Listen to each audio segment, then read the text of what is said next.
Durante la cena, mi hijo golpeó la mesa y gritó: «Mi esposa es la dueña de esta casa.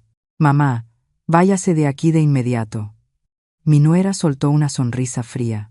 «Una mujer mayor como usted puede dormir en cualquier parte». Me quedé en silencio, con las lágrimas cayendo por mis mejillas, pero esa misma noche hice algo que dejó a los dos pálidos del susto. Pero antes de continuar, asegúrate de haberte suscrito al canal Historias con Calma, donde compartimos historias de venganza llenas de emoción y sorpresas. Y no olvides contarnos desde dónde nos estás viendo en los comentarios. Nos encantaría saber hasta dónde llegan nuestras historias. Nunca imaginé que, después de más de 60 años de vida, la persona que más me haría sufrir sería mi único hijo, aquel por quien entregué toda mi juventud. Esa noche, el reloj de la pared marcó las 8. En la pequeña cocina de Puebla, solo se oía el sonido del cuchillo contra los platos de porcelana y la cuchara removiendo suavemente la sopa. Preparé pozole, el platillo que Alejandro amaba desde niño, pero poco a poco se enfrió en medio del silencio. Levanté la mirada. Alejandro estaba sentado frente a mí. La luz amarilla caía sobre su rostro helado, con el ceño fruncido. Camila, mi nuera, jugaba con el teléfono, sonriendo de vez en cuando con desdén. De pronto, Alejandro golpeó la mesa con fuerza. El vaso se inclinó, derramando el agua sobre el mantel. Su voz se quebró, como si quisiera devorarme viva. Me quedé inmóvil, aún con la cuchara en la mano. Sus palabras me cayeron en el oído como un disparo. Camila levantó la cabeza, sin mostrar sorpresa. Sonrió apenas, su mirada recorriéndome sin un rastro de respeto, como si yo fuera una intrusa en la casa que alguna vez fue mía. Seguí sentada, sin hablar, sin llorar, sin defenderme. Solo bajé la vista hacia el suelo de loseta antigua, donde pasé 20 años lavando la ropa de mi hijo. Podía escuchar mi corazón latir lentamente. Esta casa, la misma que construimos mi esposo y yo con nuestros modestos sueldos de maestros, donde enseñé a Alejandro a escribir su primera letra, donde lloré toda una noche cuando su padre murió, ahora no era más que un campo de batalla. «¿No me oyes, mamá?», gritó Alejandro, con la voz temblorosa. Asentí despacio, como quien acepta una sentencia. Camila se recostó en la silla, cruzó las piernas y dijo con una dulzura que cortaba como navaja: «Una persona mayor como usted puede dormir en cualquier lado. Esta casa la vamos a arreglar para que se vea mejor». La miré, no con enojo, sino con un vacío profundo. Alejandro se levantó de golpe. La silla cayó hacia atrás, se alejó sin mirar atrás, subiendo las escaleras. El eco de sus pasos sobre la madera retumbó en mi pecho como golpes de martillo. Seguí allí. La sopa ya estaba fría, la carne reseca. Solo el tic-tic del reloj rompía el silencio. Camila sin prisa se levantó, recogió su plato, dejó el mío intacto y murmuró: «A partir de mañana, ya no cocine, nosotros comeremos fuera». Cerró la puerta de su habitación. Me quedé sola en medio del desorden de la cocina. Me incliné para recoger los pedazos del plato roto. No recordaba cuándo se había caído. La sangre me brotó de la yema de los dedos, pero no me importó vendarme. El sonido seco de los fragmentos de porcelana, al chocar entre sí, cortaba el aire, como si partiera mi corazón pedazo a pedazo. Todo en la casa me resultaba extraño. Las paredes manchadas, el mueble para platos que compré hace 10 años, el marco torcido de la foto de bodas de mi hijo. Todo se sentía frío. Me acerqué al fregadero y abrí la llave del agua. Corría con fuerza, llevándose la grasa, pero no el dolor que se acumulaba en mi pecho. En la pared de enfrente estaba la foto de mi esposo, don Antonio Álvarez, fallecido hace casi 20 años. En la imagen sonreía, con un brazo sobre mis hombros y el otro cargando a un pequeño Alejandro. Lo miré a los ojos y susurré: «¿Lo ves, Antonio? Nuestro hijo acaba de decirme que me vaya de la casa». Mi voz fue apenas un murmullo, pero en aquella cocina vacía resonó como el suspiro de un muerto. No lloré. Tal vez porque ya no me quedaban lágrimas. Solo un silencio helado, profundo. Lavé los platos hasta el último. Toda la cocina olía a jabón y vapor. La luz de la luna entraba por la ventana, iluminando el aire con un brillo tenue, como humo suspendido. Esa noche, el reloj marcaba exactamente la 1 de la madrugada. En la casa dormida, yo estaba sentada junto a la mesa del comedor, con la luz tenue de una lámpara iluminando el papel frente a mí y el tic-tac constante del reloj en la pared llenando el silencio. Abrí la caja fuerte y saqué cada cosa, una por una: las escrituras de la casa, el libro de ahorros, el testamento viejo, amarillento por los años. Todo seguía allí, intacto, esperando el momento en que tuviera que usarlos. Puse los documentos frente a mí y los observé largo rato. Cada hoja era sudor, era la vida entera mía y de mi esposo, Antonio. Ahora, serían el único arma que me quedaba. Me hablé a mí misma, en voz baja pero firme: si me consideran una carga, les enseñaré lo que significa perder. Tomé el teléfono y marqué el número del señor Herrera, un viejo amigo, que en su tiempo fue el mejor abogado de todo Puebla.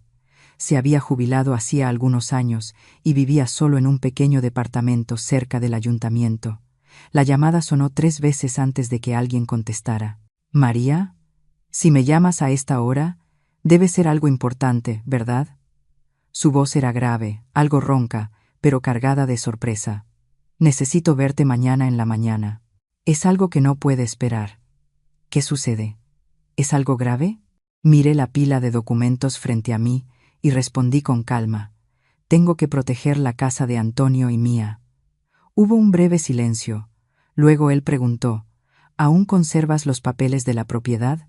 «Sí, y estoy a punto de usarlos». «Bien. Encuéntrame mañana a las 8 en el café de siempre, el que está cerca del ayuntamiento. Llevaré los contratos». «Solo», respondí. «Gracias». Y colgué. Guardé todos los documentos en una carpeta de piel, los volví a colocar en la caja fuerte y la cerré con cuidado. Mis manos temblaban un poco, pero mi mente estaba más clara que nunca. Desde el piso de arriba se oyeron unos pasos suaves, tal vez Camila moviéndose en sueños. Miré hacia la puerta entreabierta de su habitación. La noche era tan silenciosa que podía escuchar mi propia respiración. Nadie sabía nada, y nadie necesitaba saberlo. Me levanté, serví un vaso de agua, lo bebí todo y regresé a mi cuarto. Por primera vez en muchos años, sentí que había tomado una decisión correcta. A la mañana siguiente, llegué al pequeño café de la esquina, cerca del ayuntamiento de Puebla. Era un lugar antiguo, con mesas de madera, el aroma del café recién tostado mezclado con el olor dulce del pan. El señor Herrera ya estaba allí, con su abrigo gris, el cabello completamente blanco y un periódico en la mano. Al verme, se levantó enseguida. «María, me dejaste intrigado toda la noche. ¿Qué pasa?». Puse la carpeta de documentos sobre la mesa. «Quiero vender la casa», frunció el ceño.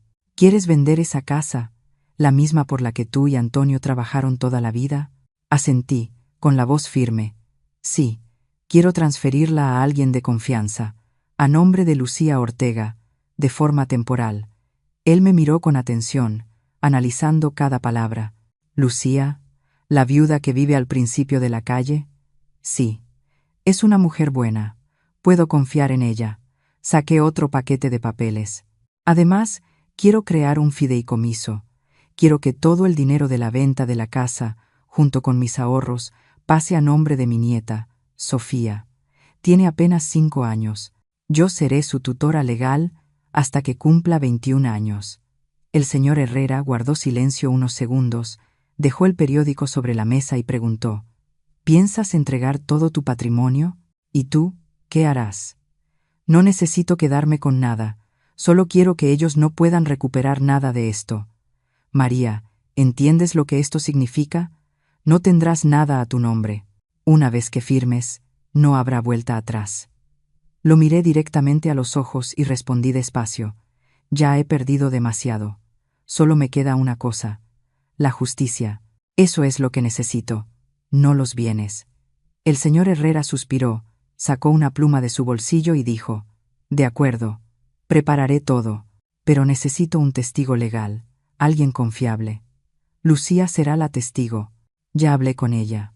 Menos de 1 hora después, Lucía llegó. Seguía igual, bajita, de rostro amable, con esa mirada que siempre inspiraba paz. Al verme sonrió. María, no te preguntaré por qué. Si necesitas ayuda, estoy contigo. Asentí y le di las gracias. Cuando los documentos estuvieron sobre la mesa, el señor Herrera leyó cada cláusula en voz alta.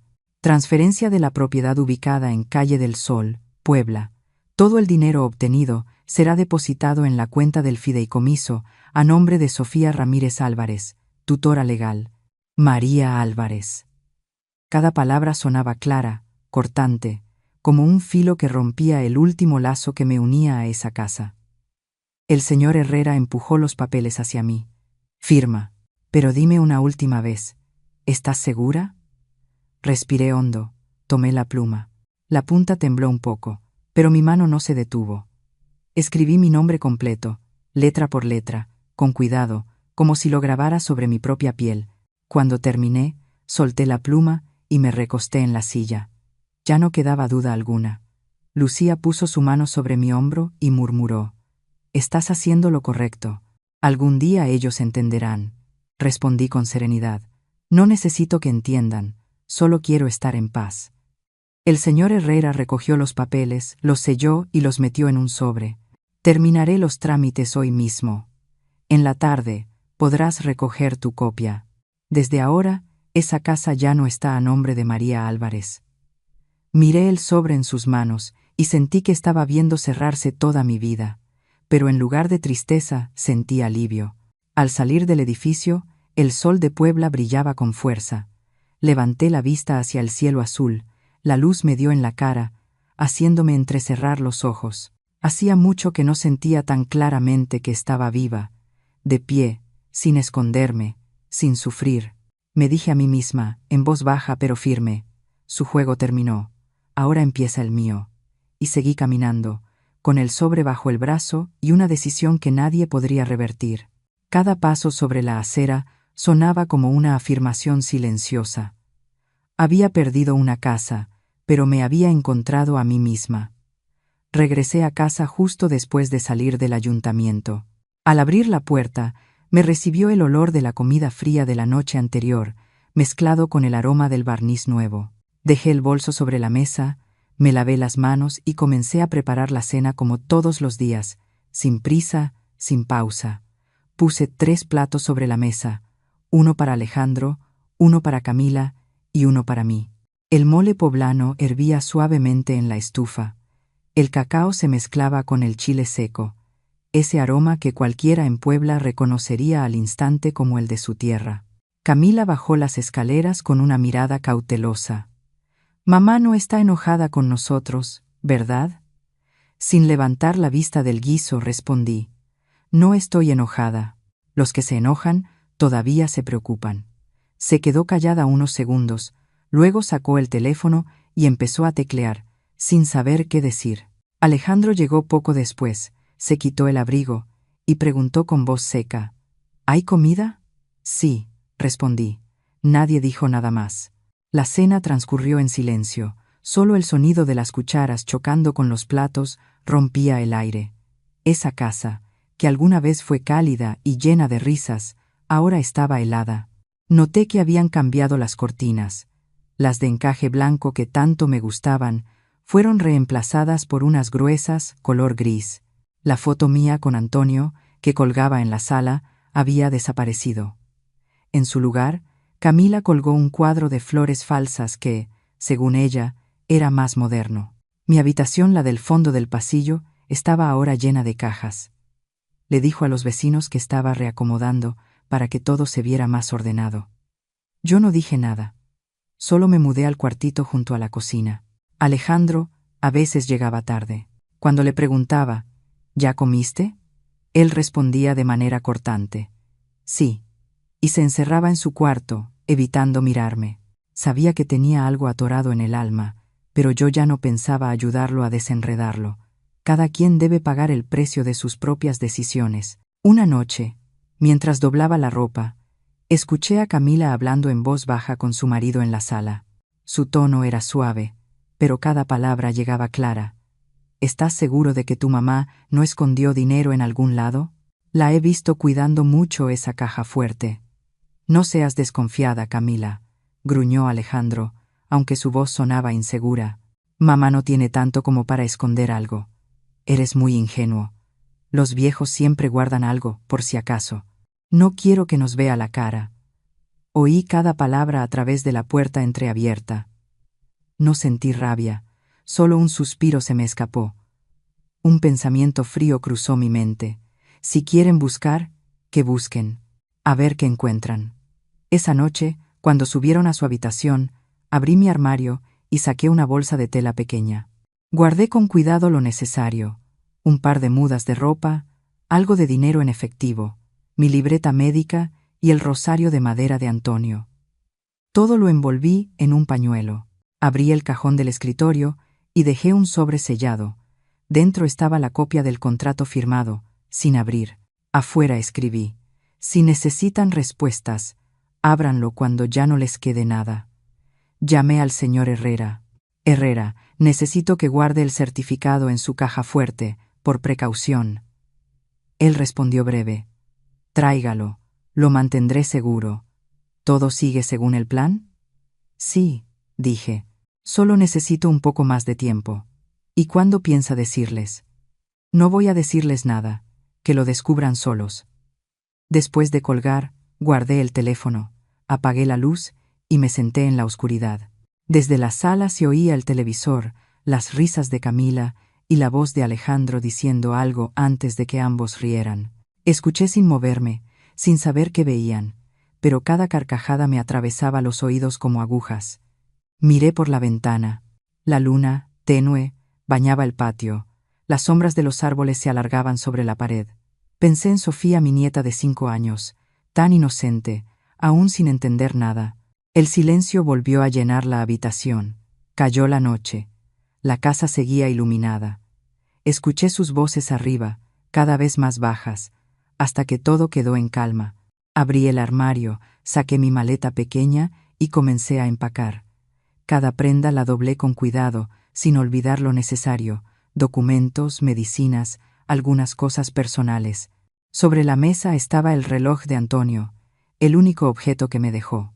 Lo tomé y observé el segundero avanzar. Susurré: ya es hora. Puse el reloj en el bolsillo de mi abrigo y cerré la maleta. Por la ventana, la luz de la calle proyectaba un tono dorado sobre las paredes. Todo en esa casa seguía en su lugar, pero solo hasta mañana. Después de mañana, nada volvería a ser igual. Apagué la luz, me senté junto a la maleta y escuché el viento colándose por las rendijas de la puerta. Esa casa, alguna vez dividida en 3 partes, una para el pasado, una para la codicia y una para mí, estaba por perder la última. La única parte que aún tenía alma estaba a punto de marcharse. A las 9 de la mañana, la casa estaba extrañamente silenciosa. Yo ya me había levantado temprano, preparé café y coloqué cuidadosamente las tazas de porcelana sobre la mesa. La luz del patio se filtraba oblicua a través de las cortinas. Entonces sonó el timbre, un tono corto, firme. Me sequé las manos y salí a abrir. Camila fue la primera en hablar, con tono molesto. ¿Quién toca así de temprano? Abrió la puerta y se quedó helada al ver a 3 personas en el umbral: el señor Herrera, con su traje gris; Lucía Ortega, con una carpeta en la mano; y un notario de la ciudad. Di un paso adelante y dije con calma: pasen, los estaba esperando. Camila se volvió hacia mí, desconcertada. Mamá, ¿quiénes son ellos? Ya lo sabrás, respondí. Luego, volviéndome hacia los visitantes: por favor, siéntense, enseguida traigo café. Todo lo hice con serenidad. El sonido de las tazas al chocar entre sí y el aroma del café llenaron el aire. Lucía abrió la carpeta y colocó sobre la mesa un fajo de documentos. El señor Herrera se quitó los lentes y habló con voz firme: hoy finalizaremos la transferencia de propiedad de esta casa. Camila se quedó inmóvil, el color se le fue del rostro. Alejandro bajaba las escaleras, aún abrochándose la camisa. Miró a su alrededor, confuso, y preguntó con la voz entrecortada: mamá, ¿qué está haciendo? Vender lo que es mío, contesté. antes de que otros lo reclamen. Durante unos segundos nadie habló. Solo se oía el roce del papel y el trazo de las plumas. El notario revisó los documentos y leyó las cláusulas en voz alta. Herrera deslizó el contrato hacia mí. Firmé. Luego firmó Lucía. Todo se desarrolló con orden, sin gritos, sin interrupciones, solo un silencio denso que lo cubría todo. Alejandro dio un paso al frente, la voz temblorosa. «Mamá, no puede hacer esto. Esta es nuestra casa». Dejé la pluma sobre la mesa y lo miré fijamente. «No, es mi casa. Y ahora ha sido transferida legalmente». El señor Herrera sacó del portafolios una copia del documento del fideicomiso y leyó con voz clara. El valor total de la propiedad, junto con los ahorros de la señora María Álvarez, se transfiere al fondo a nombre de Sofía Ramírez Álvarez, bajo la tutela legal de la señora María Álvarez, hasta que la beneficiaria cumpla 21 años. Camila se puso pálida, aferrándose al brazo de Alejandro. «Entonces, ¿nos quedamos sin nada?», respondí sin titubear. «Sí, pero su hija tendrá un futuro». Lucía firmó la última hoja y la entregó al notario, quien estampó el sello con un golpe seco. El sonido resonó en la habitación como el fin de una era. Recogí los documentos y los guardé cuidadosamente. Camila se levantó de golpe, gritando: «Nos engañó. Esperó este momento para quitárnoslo todo». La miré directo a los ojos. «No, solo ejercí mi derecho como propietaria. Ese derecho que ustedes olvidaron que aún tenía». Alejandro avanzó un paso, pero se detuvo. Sus manos cayeron a los costados. Bajó la cabeza, los labios temblorosos. «Nunca imaginé que harías esto, mamá. Y yo nunca imaginé que olvidarías quién construyó esta casa», respondí con calma. Camila golpeó la mesa y lanzó su vaso contra el piso. El vidrio estalló, el agua salpicó por todas partes. Yo no me moví. El señor Herrera miró su reloj y comenzó a recoger sus papeles. Lucía dijo suavemente: «Todo está listo, María». Herrera se puso de pie y anunció con voz clara: «De acuerdo con la ley, a partir de hoy ustedes tienen 30 días para desocupar esta casa». El silencio se apoderó del lugar. Me levanté y los miré por última vez. Alejandro no se atrevía a alzar la vista.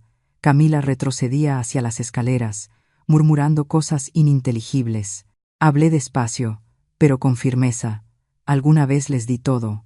Ahora solo recupero lo único que me pertenece, la paz». «Nadie», respondió. Caminé hacia la puerta. El viento de las calles de Puebla soplaba fuerte, haciendo vibrar las cortinas. A mis espaldas se escuchó el sonido del portafolios al cerrarse, y el notario despidiéndose con una breve cortesía antes de marcharse. Tomé el picaporte, lo giré y cerré la puerta de un golpe. El eco retumbó por el pasillo. Afuera, el viento arremolinaba las hojas secas que entraban por el pórtico. Me quedé inmóvil, escuchando cómo ese sonido se extendía por toda la casa. La mañana terminaba, pero dentro de mí sabía que eso apenas era el comienzo de lo que ellos tendrían que enfrentar. Después de que el señor Herrera y el grupo del notario se marcharon, la casa quedó sumida en un silencio pesado. Me quedé de pie junto a la puerta, escuchando cómo el sonido del coche se alejaba por la calle. Dentro, Alejandro se había desplomado junto a la mesa del comedor, con la cabeza gacha y la mirada perdida. En el suelo aún estaban los fragmentos del vaso roto, mojados. Nadie se movió para recogerlos. Camila fue la primera en estallar. Golpeó la mesa con fuerza y luego pateó una silla que cayó al piso. «Esa vieja arruinó nuestras vidas.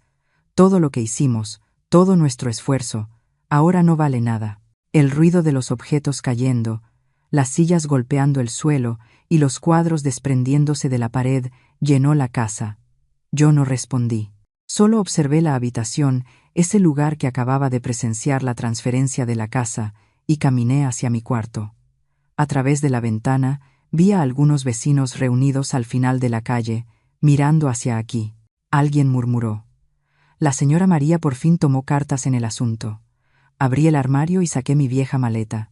Dentro guardé unas cuantas mudas de ropa, una fotografía de Antonio y el rosario de madera con el que solía rezar. Todo cabía justo en aquella maleta marrón, ya gastada en las esquinas. Cuando regresé a la sala, Camila hurgaba en los cajones, mientras Alejandro seguía sentado, inmóvil. Ella me miró con rabia. ¿A dónde cree que va? A irme de aquí, respondí con calma. Alejandro levantó la vista, con los ojos muy abiertos, pero volvió a bajarlos sin decir nada. Cerré el cierre de la maleta y caminé hacia la puerta. Nadie trató de detenerme. Antes de salir, me detuve un instante. Hablé con voz tranquila, sin elevar el tono, pero lo suficiente para que ambos me escucharan. Esta casa ya no necesita a su madre, y su madre ya no la necesita. Abrí la puerta y salí. Sobre Puebla caía una llovizna fina. No llevaba paraguas, así que me subí la bufanda para cubrirme la cabeza. La calle familiar brillaba bajo el agua, los adoquines reflejaban las luces. Caminé despacio, sin prisa. El sonido de la lluvia golpeando la maleta y mis pasos sobre el pavimento formaban un ritmo constante. Seguí hasta la estación de autobuses. Con cada paso, la casa quedaba más lejos. Cuando llegó el autobús, subí y me senté junto a la ventana. La lluvia seguía cayendo, resbalando por el cristal en hilos entrecruzados. Miré hacia afuera. Las calles que recorrí toda la vida se alejaban, volviéndose pequeñas, borrosas. Esa ciudad, mi compañera de tantos años, se desvanecía poco a poco. Apoyé la cabeza contra el vidrio sin limpiar las gotas que corrían por mis mejillas. El agua de la lluvia y las lágrimas se confundían. Todo estaba en silencio, salvo el motor constante y el rumor de las llantas cortando el agua. Cuando el autobús salió del centro, mi reflejo apareció en el cristal. Mi rostro, sereno, sorprendentemente en paz. Al mismo tiempo, en la vieja casa, Alejandro caminaba de un lado a otro por la sala.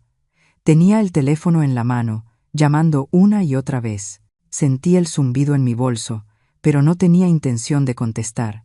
Llamó de nuevo.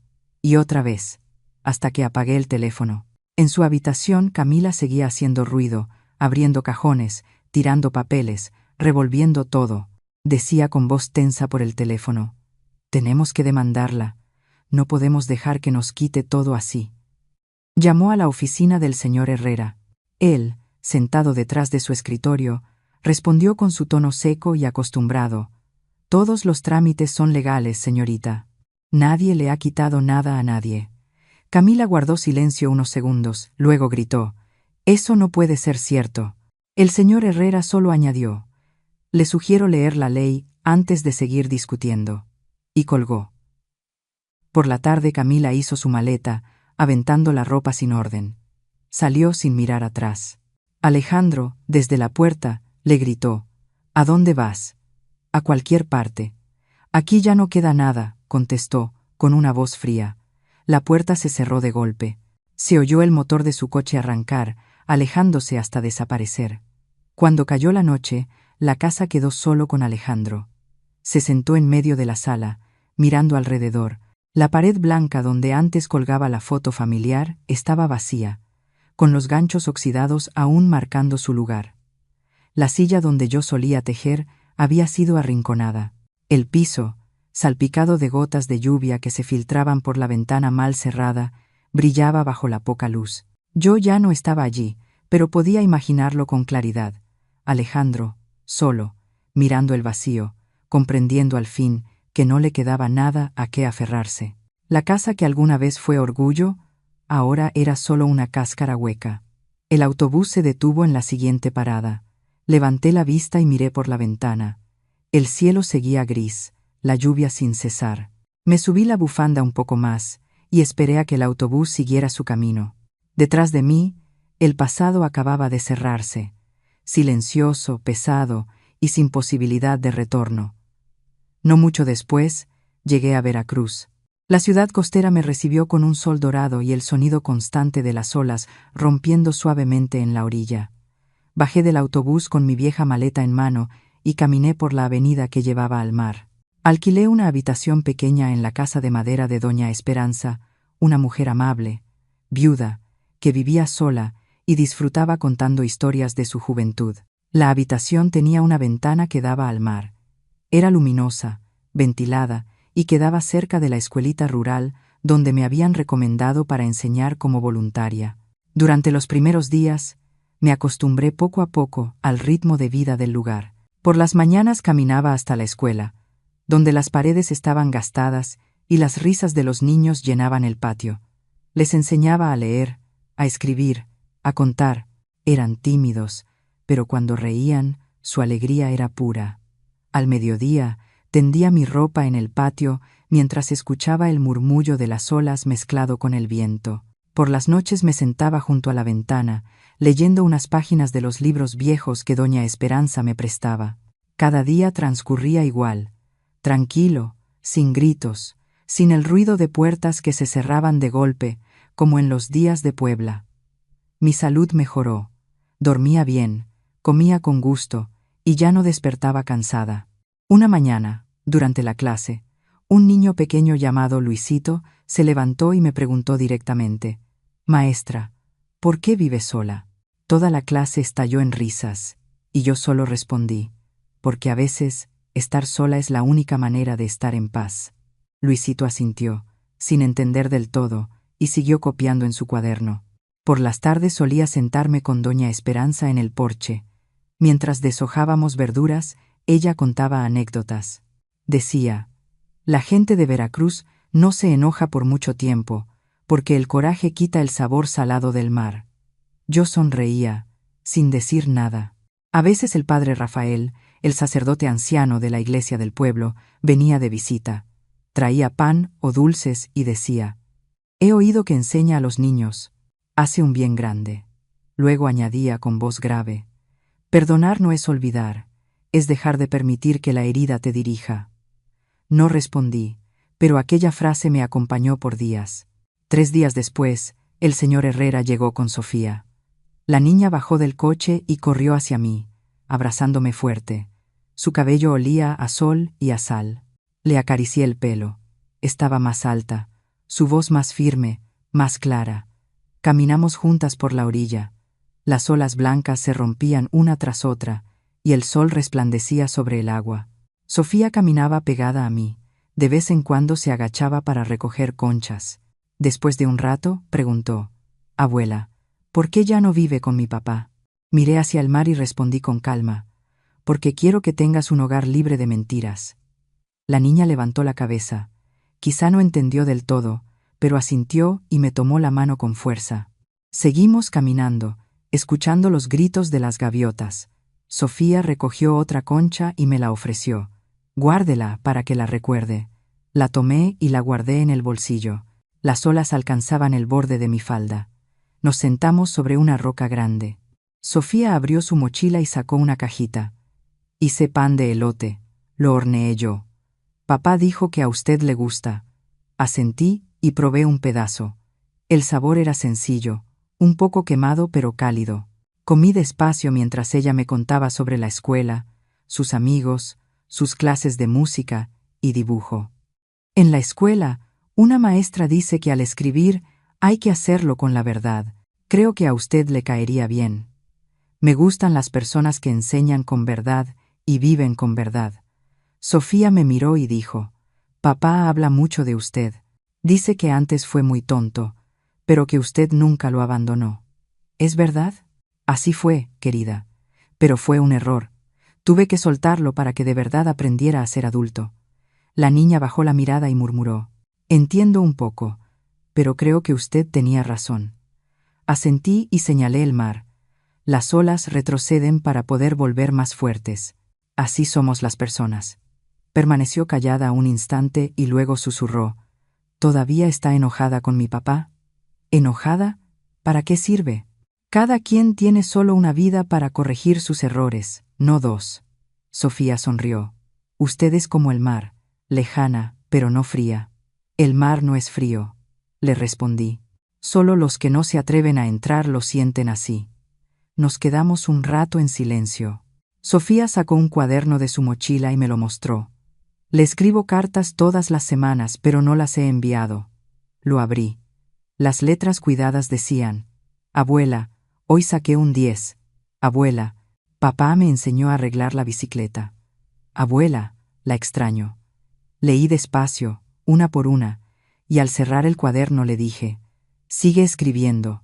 Algún día, cuando leas todo, verás cómo creciste entre esas líneas». Sofía asintió. El viento agitó su cabello. Le pregunté: «¿Hay algo que te dé miedo?» «Sí, vivir lejos de las personas que quiero. Amar sabiendo mantener distancia, ese es el amor verdadero». El atardecer pintó el mar de color naranja. Me levanté, la tomé de la mano y caminamos por la orilla. La espuma de las olas rodeaba nuestros tobillos. Sofía me miró y preguntó en voz baja: «¿Usted es feliz, abuela?» «Sí. Cuando te veo, sé que hice lo correcto». Ella sonrió, apretó mi mano y dijo: «Cuando crezca, también quiero ser alguien que sepa soltar, como usted». Yo reí suavemente. No hace falta soltar, pequeña, solo aprender a conservar lo que vale la pena. El viento del mar soplaba fuerte. En el cielo, las gaviotas giraban mientras sus gritos se mezclaban con el rugido de las olas.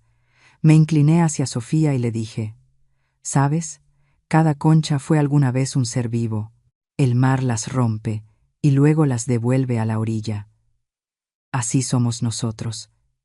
Tenemos que rompernos para entender nuestro valor».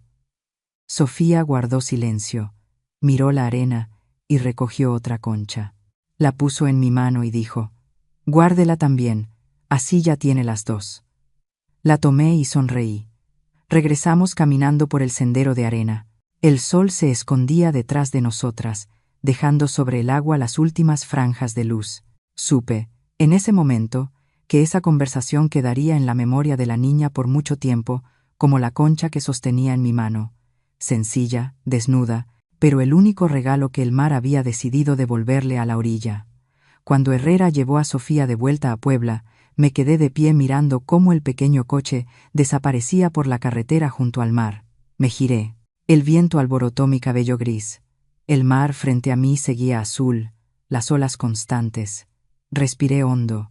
Ya no había enojo, ni rencor, solo un cansancio sereno, como la superficie del agua después de una tormenta, cuando por fin ha aprendido a calmarse. 2 meses después de haber dejado Puebla, el mediodía en la escuelita rural de Veracruz ardía bajo un sol implacable, aunque el viento del mar soplaba fresco. Acababa de terminar de escribir el dictado en el pizarrón, cuando escuché pasos que se detuvieron fuera de la puerta. No hubo golpes, ni palabras. Alguien se quedó ahí, quieto, observando. Cuando sonó la campana del recreo y los niños corrieron al patio, me giré y lo vi. Alejandro estaba en el umbral, delgado, con la camisa arrugada y el rostro demacrado. No entró, solo murmuró, apenas audible: «Mamá». Dejé la tiza sobre el escritorio, me sacudí las manos y caminé hacia la puerta. Pregunté directamente: «¿Qué haces aquí?». Tragó saliva antes de responder: «Quería verte». Me hice a un lado para dejar pasar a los niños que salían corriendo. El patio resonaba con risas y gritos, pero entre nosotros dos no sobraba ni una palabra. Salí al corredor y señalé el banco bajo el árbol. «Siéntate. Te escucharé». Alejandro se sentó, las manos entrelazadas, mirando al frente para evitar mis ojos. Cuando por fin habló, su voz era vacilante. «Camila, se fue». «¿A dónde?», pregunté. «No lo sé. Se llevó todo el dinero de la cuenta compartida». Suspiró con pesadez. «Perdí el trabajo. Estoy lleno de deudas. El casero me presiona. Los amigos, nadie puede ayudar». Pensé que solo me quedabas tú. Me quedé inmóvil, apoyando una mano en la baranda de madera. Pregunté sin rodeos: «¿Qué quieres de mí?». «Quiero vivir contigo un tiempo, hasta que me recupere». Negué de inmediato. «No».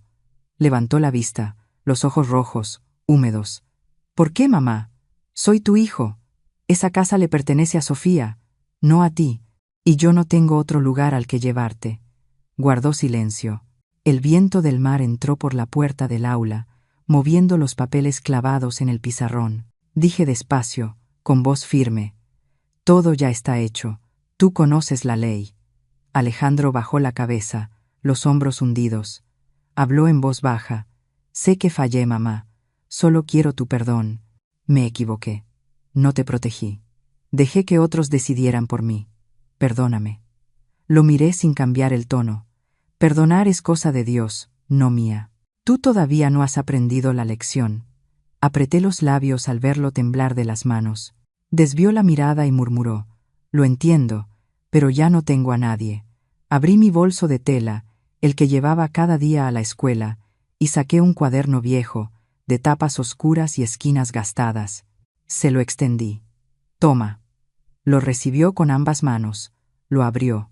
Dentro estaba mi letra, ordenada por años.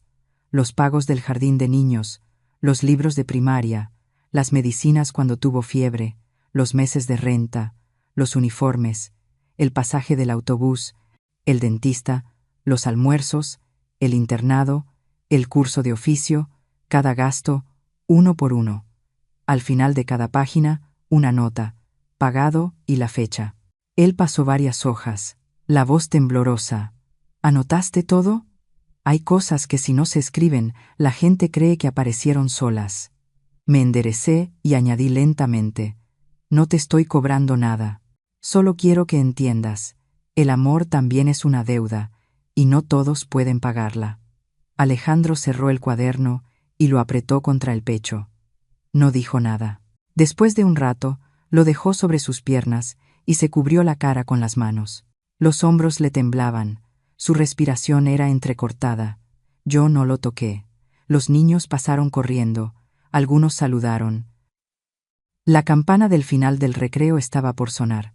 Miré hacia el aula. La tiza aún sobre el escritorio, el dictado incompleto en el pizarrón. Alejandro bajó las manos y trató de hablar. ¿Qué haré ahora? Decide tú. Como siempre lo has hecho. Pero yo, cuando aprendas a hacer la pregunta correcta, la respuesta llegará sola. Asintió, entendiendo y sin entender. Volvió a tomar el cuaderno y lo abrazó fuerte. Puedes pedirle a Herrera que te aconseje sobre algún trabajo. Él conoce los trámites. Pero aquí, yo no puedo darte techo. Me miró, con una mezcla de súplica y vergüenza. Mi voz no cambió. Sofía es a quien debo proteger. Ella necesita un hogar, un futuro. Tú necesitas aprender a construir el tuyo. El viento del mar volvió a soplar, trayendo el olor salado. Sonó la campana. Señalé la puerta del patio. Debo volver a clase. Vete. Alejandro se levantó, con el cuaderno en brazos. Gracias por recibirme hoy. Asentí. Vete. Cruzó el patio. El sol del mediodía acortaba su sombra sobre el cemento. Al llegar a la reja, se detuvo y miró hacia atrás. Yo ya había entrado al aula, con la tiza entre los dedos. Esperó un segundo más y se fue, perdiéndose por el camino que llevaba al mar. La clase continuó. Leí despacio el dictado. Los niños escribían en silencio. Al terminar, recogí los cuadernos y los apilé sobre la mesa. Salí de la escuela por el sendero que conducía a la playa. Las olas se alzaban rítmicas, la espuma blanca corría hasta mis pies. Me detuve, mirando la línea difusa del horizonte. Detrás de mí pasó un camión pequeño, su motor ronco rompiendo el aire. Caminé por la orilla, mis zapatos se hundían suavemente en la arena húmeda. No pensé en nada, solo avancé, dejando que el viento moviera mi ropa y la sal resecara mis labios. En mis dedos aún quedaba polvo de tiza. Lo limpié contra el borde del vestido y metí las manos en los bolsillos. Sobre la arena había huellas que se perdían hacia lo lejos. Puse mis pies sobre ellas y seguí el mismo camino. Cuando las marcas terminaron, desvié hacia una nueva senda, bordeando el agua. Detrás, la escuela desaparecía entre las palmas. Frente a mí, el mar se abría, sin límites visibles. No miré atrás. Seguí caminando, dejando tras de mí una voz que ya había callado, y a un hombre sentado en algún punto entre la arena y el viento, abrazando un cuaderno grueso entre las manos, buscando, por fin, su propia respuesta. 5 años después de haber dejado Puebla, el pequeño pueblo costero donde vivía ya había cambiado. El camino que llevaba a la playa había sido pavimentado, el malecón se elevó más alto, y cada mañana más gente salía a hacer ejercicio. Yo seguía levantándome temprano, caminaba a la escuelita rural y regresaba luego a mi cuarto de madera en casa de doña Esperanza. Ya no enseñaba solo a los niños. Abrí una clase gratuita por las tardes para las mujeres mayores del lugar. Se sentaban en filas, con el lápiz en la mano, leyendo en voz alta lo que escribía en el pizarrón, aprendiendo a escribir su nombre correctamente, a tejer, a coser y a hacer pequeños productos que luego vendían en el mercado de fin de semana. Les enseñaba cómo calcular los costos, cómo llevar un registro sencillo, cómo cuidar la mercancía. Me llamaban Maestra María. Venían a pedirme que revisara los letreros de precios o que les aconsejara qué color de hilo combinaba mejor. Todo transcurría ordenado, tranquilo, sin necesidad de levantar la voz. Una tarde llegó un joven periodista de la Ciudad de México. Dijo haber escuchado hablar del taller gratuito y quería verlo. Me hizo unas pocas preguntas, tomó algunas fotografías, fue respetuoso. Días después, el artículo apareció en una revista de vida comunitaria. La madre que enseñó a un pueblo lo que significa la gratitud.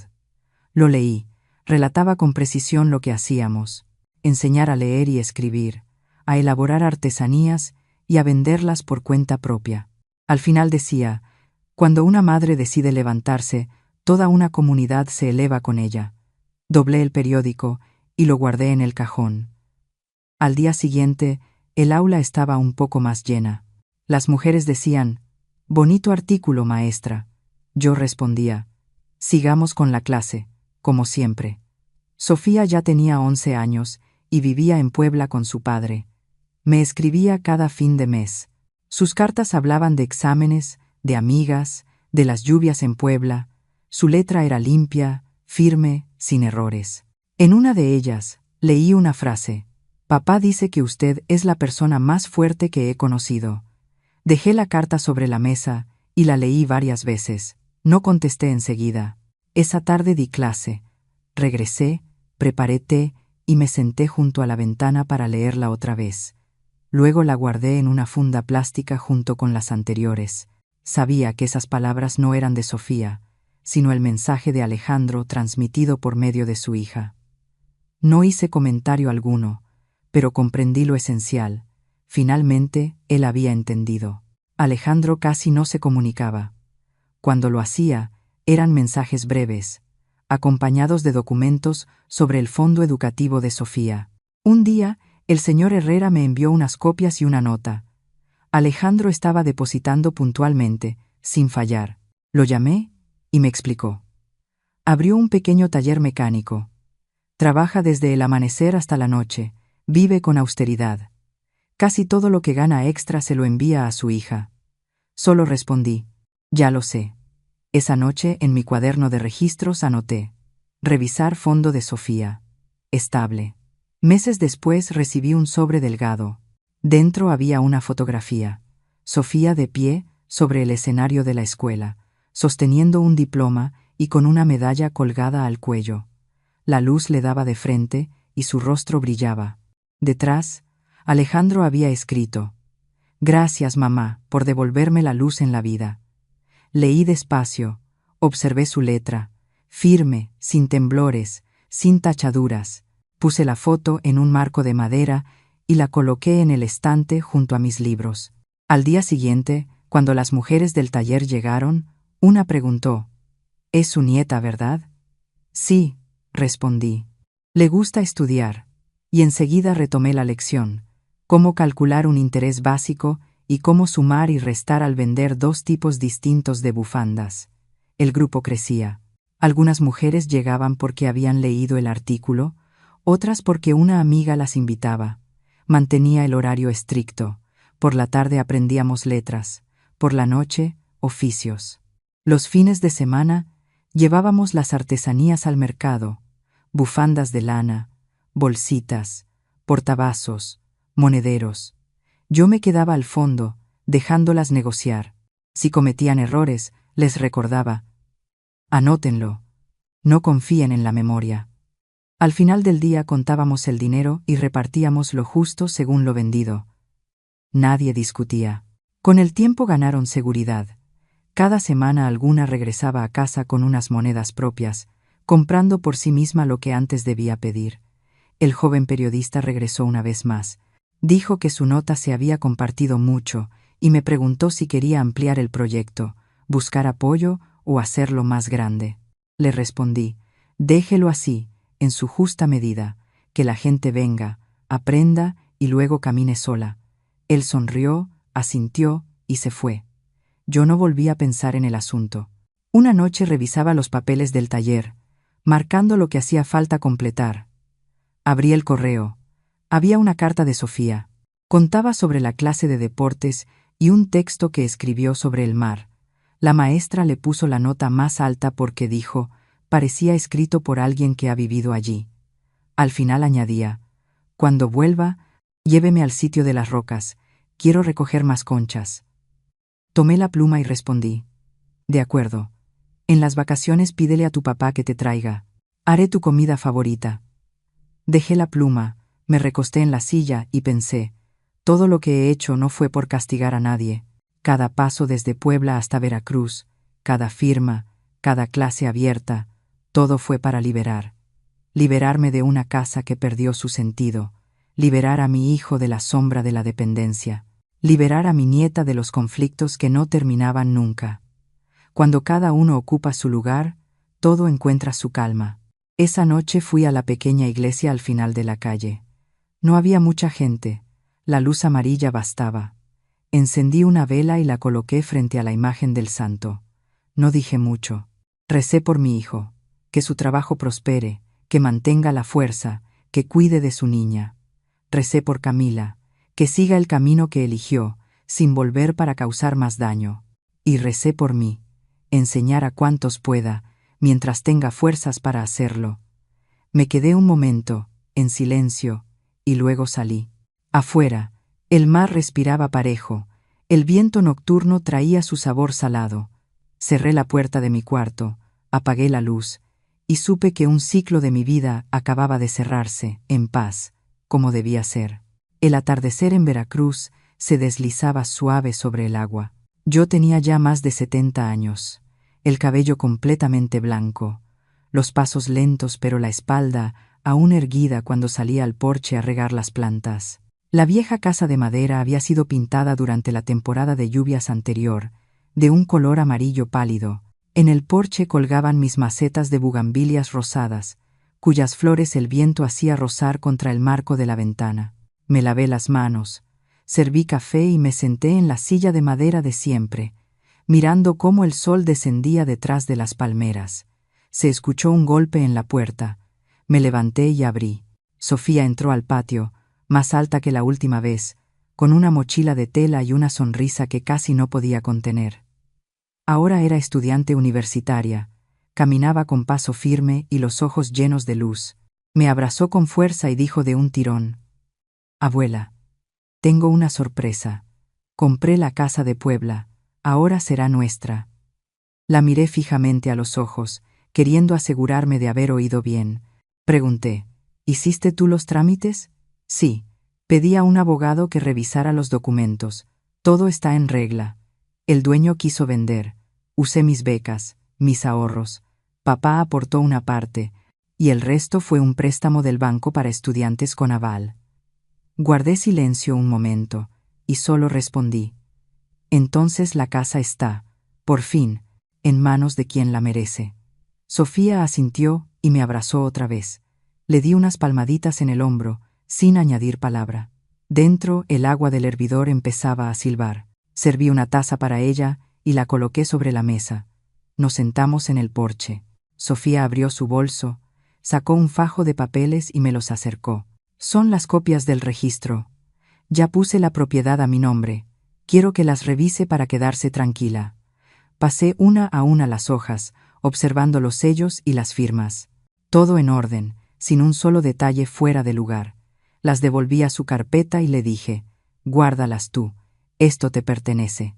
Sofía sonrió, con los ojos brillantes. Dijo bajito, «Hace mucho que quería decirle algo, gracias». El portón volvió a sonar. Levanté la vista. Alejandro estaba allí. Un hombre maduro, con canas, una camisa limpia aunque vieja, la postura algo vacilante al entrar. Lo miré.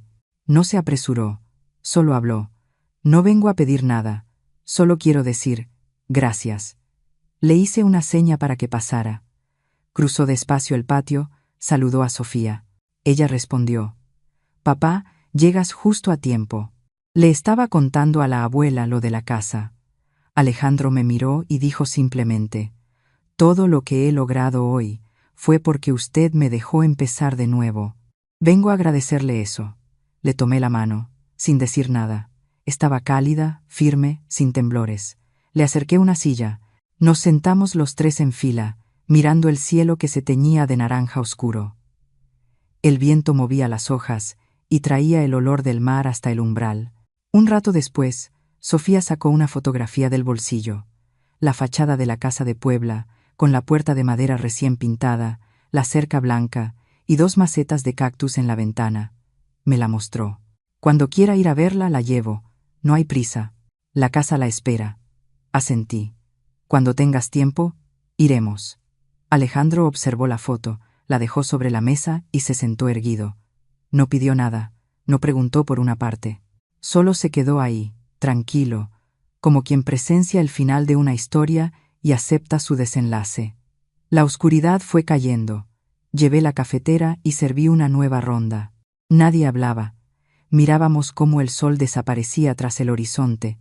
Dije entonces, como hablando con el mar: «Al fin, las olas devuelven a la orilla lo que una vez se llevaron». Sofía sonrió y respondió sin dudar: «Usted es la mujer más libre que he conocido». Negué con la cabeza, dejando la taza sobre la mesa. «No, hija, solo soy una mujer que aprendió cuándo dejar de soportar».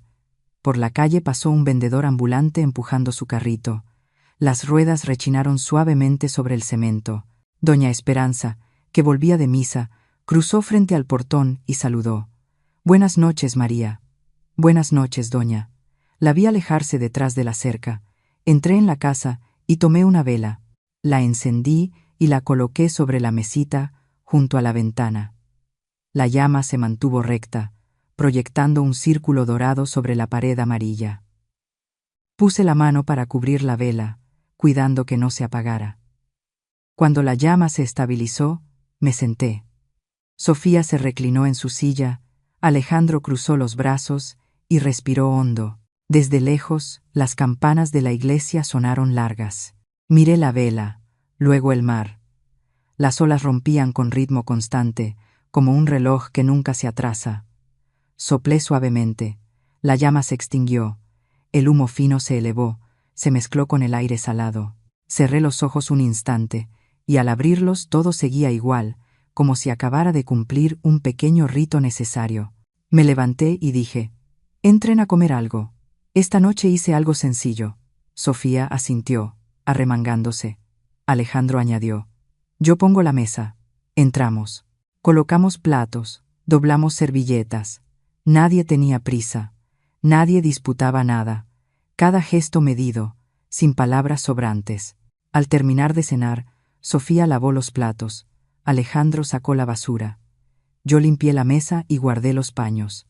Después volvimos al porche. La noche era cálida.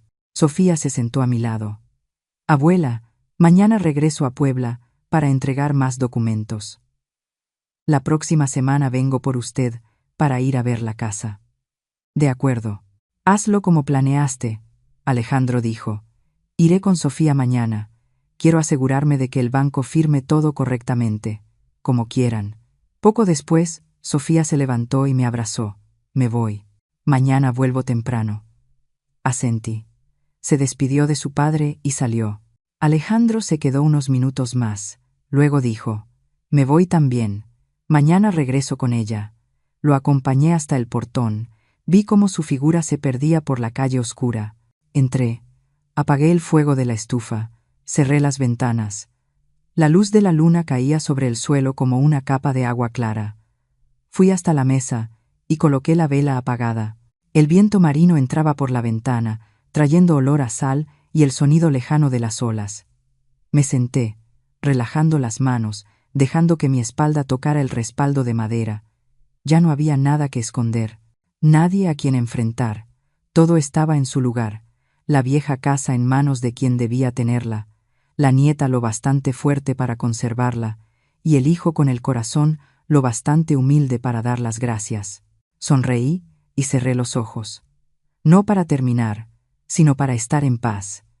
El rumor del mar se mezcló con un último repique de campanas. Abrí los ojos, miré hacia la ventana. El cielo era violeta. Y murmuré para mí, como si fuera la última línea escrita en mi cuaderno. A veces, la justicia no es más que una madre que se levanta y sale de una casa que dejó de ser hogar. Tiempo después de que Sofía compró la casa en Puebla, dejé de enseñar en la escuelita del pueblo. Mi vista se había debilitado, mis pasos ya no eran rápidos, pero cada mañana salía al porche a leerles cuentos a los niños del vecindario. No eran mis alumnos, solo pequeños curiosos que disfrutaban escucharme. Me llamaban Abuela del Mar. Al principio me sonó extraño, luego el nombre se volvió parte de mí. Un día, uno de ellos me preguntó: Abuela, dicen que el mar guarda todos los secretos, ¿es cierto? Le respondí: el mar no guarda secretos, solo sabe devolverlo todo en su momento justo. El niño frunció el ceño, sin entender, y yo no expliqué más. Esa lección, pensé, solo se comprende al crecer. A menudo recibía cartas de Sofía. Estaba por graduarse en Derecho. En la última escribió: quiero defender a quienes les arrebatan sus derechos, como usted lo hizo una vez. Usted no solo salvó una casa, salvó la dignidad de los que callan. Leí y releí esas líneas, luego sonreí. No por orgullo, sino porque entendí que, cuando el corazón se ilumina, no hace falta maestro para saber qué es lo correcto. A veces Alejandro llamaba. Su voz era distinta, grave, serena, sin evasivas. Hablaba de su taller mecánico, de los jóvenes a los que enseñaba el oficio. Me decía: no soy rico, pero tengo lo suficiente, y ya no le debo nada a nadie. Le contesté: no necesitas riqueza, hijo, solo vivir conforme al esfuerzo de tus propias manos. También solía conversar con doña Esperanza. Un día me preguntó: María, si pudiera volver atrás, ¿cambiaría algo? Pensé un momento y respondí: no, porque cada error fue un escalón hacia la paz. Ella asintió. Entonces ha vivido una vida completa, sin desperdicio. Esa tarde, cuando el sol estaba por ponerse, fui con los niños a la playa. Ellos jugaban lanzando piedras, corriendo tras las olas, mientras yo me sentaba sobre la arena, mirando el agua retirarse. Recordé las palabras del padre Rafael: perdonar no es para que el otro descanse, sino para que uno deje de estar atado. Por fin comprendía su significado entero. El perdón no necesita decirse. Basta con poder sonreír al recordar lo que alguna vez dolió. Escribí unas líneas finales en mi viejo cuaderno, aquel donde anotaba los gastos de Alejandro. Ahora contenía otras palabras: enseñar, compartir, callar, observar, perdonar, continuar. Al mirarlo pensé que la vida, al fin y al cabo, es simple. Cuando dejamos de retenerlo todo, lo que permanece es lo verdadero. Sofía vino a visitarme en verano. Era ya una mujer hecha y derecha, con la mirada firme. Nos sentamos frente al mar. Las olas seguían iguales que 10 años atrás. Preguntó: abuela, si el mar pudiera hablar, ¿qué diría a las personas? Respondí: diría: no luches contra el viento, solo aprende a orientar bien las velas. Ella sonrió, asintiendo. Antes de irse, dejó sobre la mesa un portarretratos. Era una foto nuestra, con Alejandro, tomada una tarde en Puebla. La imagen no era perfecta, el viento despeinaba. La luz era desigual, pero era real. La puse en mi pequeño altar y encendí una vela. Afuera, el mar seguía golpeando la orilla. Comprendí que hay cosas que nunca se pierden, solo cambian de forma, del dolor al entendimiento, del entendimiento a la paz. Y yo, la mujer que una vez fue echada de su propia casa, ahora tenía un mundo entero en el corazón. Niños que aprendían a leer, un hijo que sabía agradecer, una nieta que sabía mantenerse en pie. Cerré el cuaderno, apagué la vela y sonreí. No hay final triste para quien decide vivir como el mar, retroceder para avanzar, perder para recuperar, porque al final, La libertad no está en el lugar al que uno llega, sino en el instante en que el pasado deja de tenernos prisioneros. La historia que acabas de escuchar es una obra de ficción, pero cada decisión, cada silencio y cada paso de María Álvarez tocan una verdad profunda. No todas las venganzas necesitan del fuego del rencor. Hay historias de venganza que se escriben con firmeza, con desprendimiento y con la valentía de vivir mejor que quienes nos hirieron. María no fue una heroína, fue simplemente una madre, una mujer, que alguna vez fue echada de la casa que construyó con sus propias manos, que perdió todo, que caminó entre el dolor y la resignación, pero en lugar de rendirse, eligió levantarse y recuperar su dignidad a su manera, no con odio, sino con sabiduría y compasión. No buscó venganza, buscó libertad, y fue esa libertad la que obligó a quienes la lastimaron a mirarse en el espejo. Contamos esta historia no para alimentar el odio, sino para recordarte algo. Hay separaciones que no son finales, sino el inicio de una vida más limpia, más tranquila. Hay pérdidas que nos hunden solo para que aprendamos a levantarnos con nuestras propias fuerzas. Y hay madres que, aún traicionadas hasta el límite, eligen perdonar porque entienden que solo quien perdona se libera de verdad. Si alguna vez te han traicionado, si sentiste tu corazón romperse, si pensaste que no podrías volver a levantarte, recuerda esto. La mejor venganza no es hacer caer a alguien, sino vivir tan bien que ya no tenga poder para herirte. Y si en tu corazón aún queda una chispa de fe, comparte esta historia.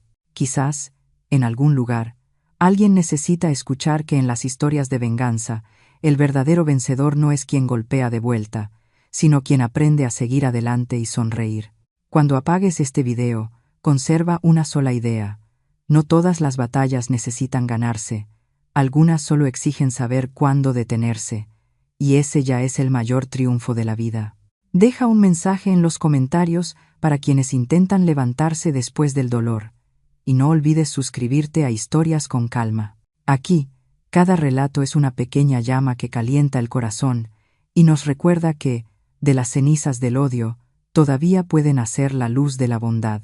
Al final del video, te invitamos a ver otras 2 historias de venganza, donde personas que parecían haberlo perdido todo, encontraron, entre las ruinas, la fuerza del amor. Porque a veces, solo cuando el corazón se ha roto, aprendemos de verdad a vivir plenos y libres.